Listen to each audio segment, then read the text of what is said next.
২০০১ সালে তত্ত্বাবধায়ক সরকারের প্রধান উপদেষ্টা লতিফুর রহমানের একান্ত সচিব ছিলেন ডক্টর খলিলুর রহমান। ২৪শে জুলাই গণ অভ্যুত্থানের পর প্রধান উপদেষ্টা ডক্টর মোহাম্মদ ইউনূস খলিলুর রহমানকে দায়িত্ব দেন রোহিঙ্গা সমস্যা বিষয়ক হাই রিপ্রেজেন্টেটিভ হিসেবে।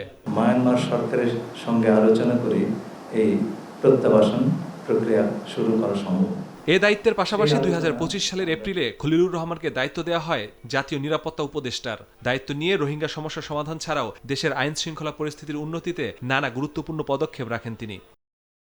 অন্তর্বর্তী সরকারের ১ বছরেরও বেশি সময় সফলভাবে দায়িত্ব পালনের পর এবার ত্রয়োদশ জাতীয় সংসদেও মন্ত্রী হিসেবে ডাক পেলেন খলিলুর রহমান। তাকে পররাষ্ট্র মন্ত্রণালয়ের দায়িত্ব দেওয়া হয়েছে।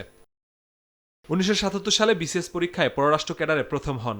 ১৯৭৯ সালে সিভিল সার্ভিসে যোগদান করেন এবং তার কর্মজীবনের শুরু দক্ষিণ এশিয়া বিভাগ। পররাষ্ট্রমন্ত্রীর ব্যক্তিগত সচিব হিসেবেও দায়িত্ব পালন করেছেন তিনি। দেশের গণ্ডি পেরিয়ে আন্তর্জাতিক অঙ্গনেও দেশকে এগিয়ে নিতে বড় ভূমিকা রাখেন খলিলুর রহমান। ১৯৮৫ সালে জাতিসংঘে বাংলাদেশের স্থায়ী মিশনে যোগ দেন। সেখানে তিনি জাতিসংঘের সাধারণ পরিষদে বাংলাদেশের প্রতিনিধিত্ব করেন। দায়িত্ব পালন করেন স্বল্পোন্নত দেশগুলোর মুখপাত্র হিসেবে। ১৯৯১ সালে তিনি জাতিসংঘের বাণিজ্য ও উন্নয়ন বিষয়ক সম্মেলনে বিশেষ উপদেষ্টা হিসেবে যোগ দেন। এছাড়াও তিনি নিউ ইয়র্ক ও জেনেভায় জাতিসংঘের বিভিন্ন গুরুত্বপূর্ণ পদে কর্মরত ছিলেন।